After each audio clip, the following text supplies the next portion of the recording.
beautiful queens, welcome to today's video. Thank you so much for tuning in. If it is your first time here, I am Kanyim Somi. Welcome to my YouTube channel. I hope you do stay, and you can do so by simply pressing the subscribe button down below. In today's video, guys, we are installing this beautiful closure unit from Luvme Hair. Always love the units that they send to me, and I honestly didn't expect any less from them. This is a 4x4 closure wig, and I am basically going to show you guys today how to finesse your closure and make it look like a full frontal or at least make it look less of a closure. I am going to be showing you how to customize it from beginning to finish and how we ended up with this exact look. So stay tuned. If this is a video you are interested in, let's get right into it. So to get started, this is what the wig looks like straight out of the box. This is a deep wave wig. It is a 4x4 closure, and that's just a close-up of how the closure looked before we bleached the knots and plucked it. And that's the whole point of customizing, is to just remove the density of the wig on the lace, just to, you know, make it look less like a wig. On the inside we have the normal 4 pins, an adjustable two adjustable straps, and we have another strap sewn into the wig. This is just another close-up of what it looked like, and I went ahead and bleached my knots because you can clearly see the visible knots over there. And yeah, that's sort of the first step of customizing. Let's get into it. So the first thing I went and did was go in with my ISO Plus spray, just to let the flyaways of the hair lay flat, so I don't have any hair strands being bleached as we bleach the knots. So you want to go ahead and do that before applying your bleach. I then went in with this bleach powder from New Light. I get this from Discam. It comes, the powder and the volume developer comes separately, and I went for a 40 volume developer. This will just help the wig process the bleach much quicker. And then in terms of the consistency of your mixture, you want it to be thick. I would suggest make it slightly more thicker than what I've done here. And in your application, you want to be like feather light, so don't press the bleach down into the lace. Just sort of pat it on very lightly, very light-handedly. That way you avoid the bleach from seeping through and over bleaching or dyeing your hair. I then left this for 30 minutes because I wanted it to be completely bleached. After my 30 minutes, it was time to wash out the bleach, and I am going to go in with this Velvet Crush purple shampoo. The reason I'm using purple shampoo is to get rid of that orange brassiness tone that you see after you bleach your knots. So I highly recommend purple shampoo.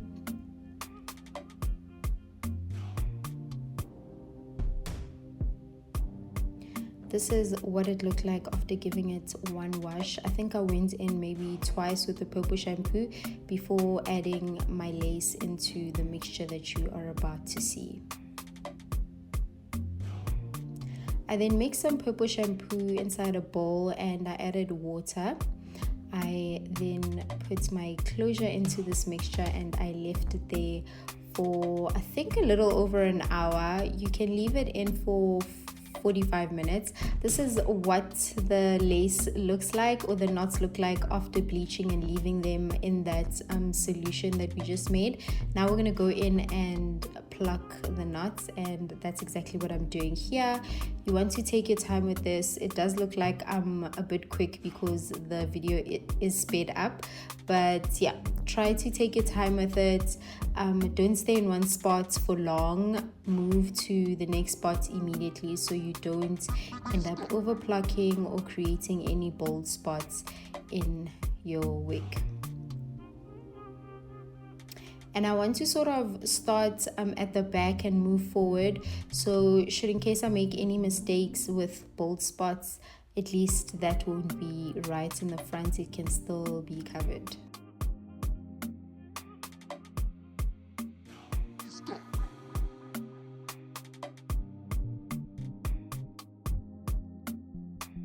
Once I was done plucking my lace, I then went in with my mousse. This is a mousse from Design Essentials. Mousse is basically your best friend when it comes to curly hair because it just helps redefine the curls, and you can just see how nice the curl pattern of this wig is, you guys. I really love it. Another thing that I like is the wig itself isn't too dense. I am going to go in with this witch hazel just to clean up that area where I'm going to sort of stick my hair down. And this is what the wig is currently looking like. Very pretty. I then cut my lace off camera, and then I just parted some of the hair to create my baby hairs, as you can see there.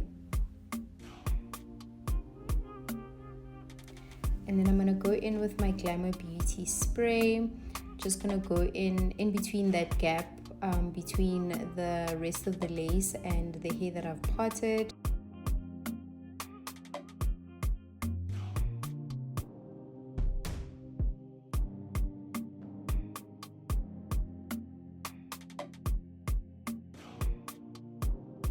I then went in with my blow dryer on a cool setting just to let that dry down nicely. I then used the razor to cut off the bits of what I'm going to use as my baby hairs, as you can see there. I just went in with my small straightener just to curl the baby hairs, which is going to help when we apply mousse. I then go in with this mousse again from Design Essentials just to create the baby hairs. This part, play around with it, you know, do whatever you like, however you like your baby hairs to be. Play around with it and make sure it is perfect for your liking.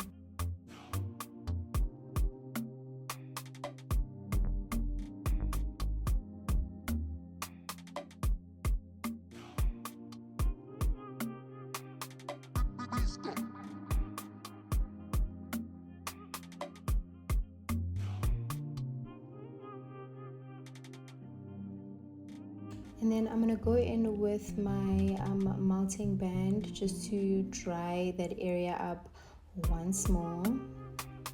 And while I do that, I'm going to go in with my water bottle to just spritz my hair, get it a bit wet so we have that wet look.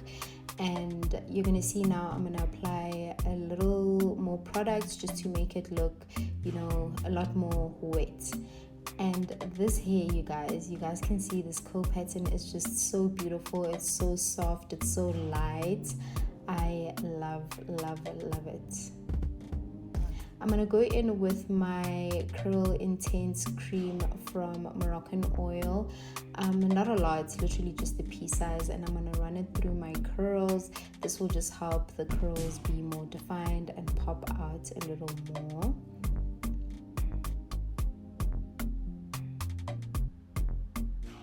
And then I went in again with my mousse. Like I said, mousse is your best friend. Again, just to define all the curls. Because the hair was sort of dried up in the process of installing it, I'm just reviving it by wetting it and putting more product, especially the mousse. And you just want to scrunch it up like that so the curls can be defined once again. And look at that.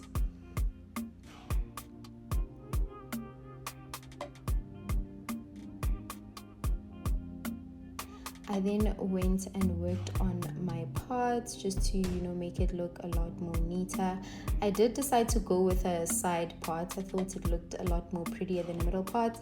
And after removing my mounting band, that's what that looked like.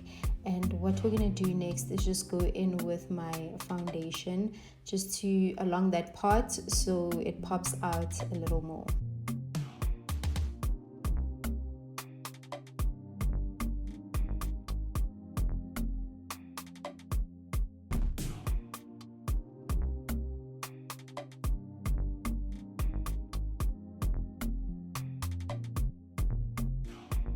And there you have it, guys. Our install is finished, and I know that's right. Please remember to give this video a big thumbs up if you enjoyed it, and subscribe if you're not yet a subscriber. I will see you guys in my next video. Bye.